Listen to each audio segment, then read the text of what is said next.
Welcome to Books in Sum, your go-to for bite-sized book summaries. The Geometry of Wealth by Brian Portnoy. Because of changes in the funding of pension plans, the advice in The Geometry of Wealth by Brian Portnoy needs to be updated to reflect the new realities of personal finance. Employers used to put up a large chunk of money for their workers' retirements before the 1980s, but now it's the responsibility of the workers themselves to do so. Between 1980 and now, the percentage of workers eligible for a full company pension has dropped from 62% to 17%, while the percentage of workers funding their retirement through 401 plans has increased from 12% to 71%.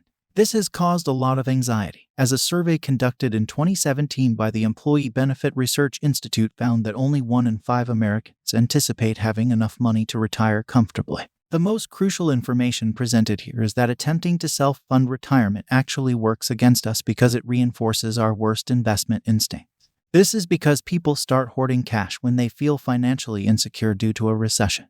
When stock prices are low, as they often are after a market or economic crash, this is the time to buy. The human brain is a powerful tool for solving financial problems, and it isn't the only way to achieve financial security. According to Daniel Kahneman, fast thinking is the default mental mode because it is an involuntary response to external stimuli. Because our responses to danger are so instantaneous and subconscious, we have little to no say over what our fast brain does in these situations. The brain is not omnipotent. It cannot solve all problems or turn us all into billionaires, but it does give us an advantage. According to Kahneman, our slow brain processes and analyzes complex information and is responsible for rational thought. According to research published in 2015 by sociologists Edward Desai and Richard Ryan, genetics and upbringing account for roughly 60% of an individual's decision-making and happiness potential. We need to keep our losses small if we're going to rely on our sluggish brain to make those choices. When it came to God and faith, two of the most pressing issues of Blaise Pascal's time, he offered some novel perspectives. Pascal argues that faith is preferable because the choice to believe or not believe in God is a gamble.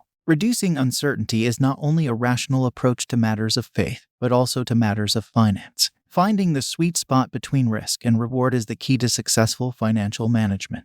You can increase your potential reward by taking greater risks, but you also run the risk of losing it all. How then should we think about taking chances? The idea is straightforward: reduce the potential for financial loss. The significance of calculating one's net worth and establishing financial objectives are highlighted extensively throughout the text. To do this, add up all of your assets and liabilities in one column, and then add up all of your debts in another. The net worth is calculated by subtracting the amounts in the assets and liabilities columns, and it should be updated annually to get a true picture of one's financial situation. Being clear on one's financial goals is the starting point and final step in any successful money management strategy. The most critical information presented here concerns the significance of establishing a personal net worth and financial objectives, as well as the value of keeping track of all one's debts in a separate column. Calculating one's net worth and establishing financial objectives are highlighted, as is the need to keep track of all one's debts in a separate column.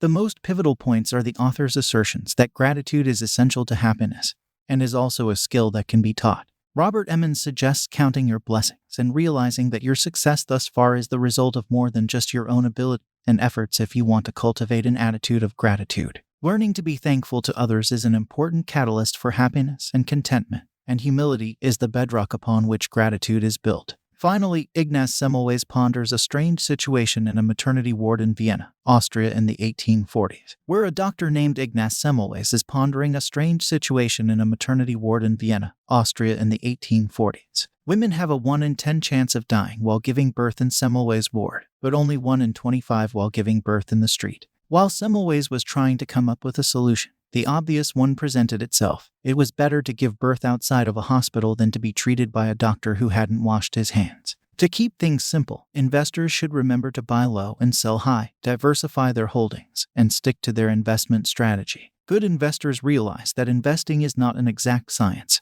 and that they have much to learn. Investment is not like the financial markets, where complex market movements can be known and predicted with the help of sophisticated equations and algorithms. Investors don't need to be math geniuses with 5 PhDs to make money on the markets, and remaining humble and realistic is the best bet if they want to avoid losses and make the right calls, are two of the most important details in this text. One of the most successful investors in history, Charlie Munger, explains that while it is impossible to predict the exact results of an investment, one can choose investments with a high probability of success. Even if you're a well-known investor with access to a wealth of data, the best investors know that modesty is more advantageous than arrogance. For instance, the Ned Davis Research Group reports that the typical annual return on stock investments is around 10%.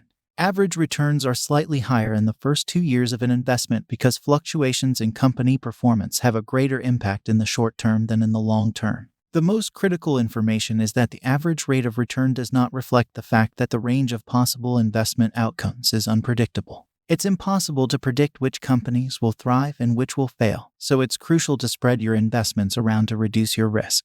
Alternatively, you could diversify your holdings across a number of different companies to provide a cushion in case any one company's stock performs poorly. Last but not least, keep in mind that luck plays a significant role in financial investment because predicting which businesses will thrive and which will fail is impossible.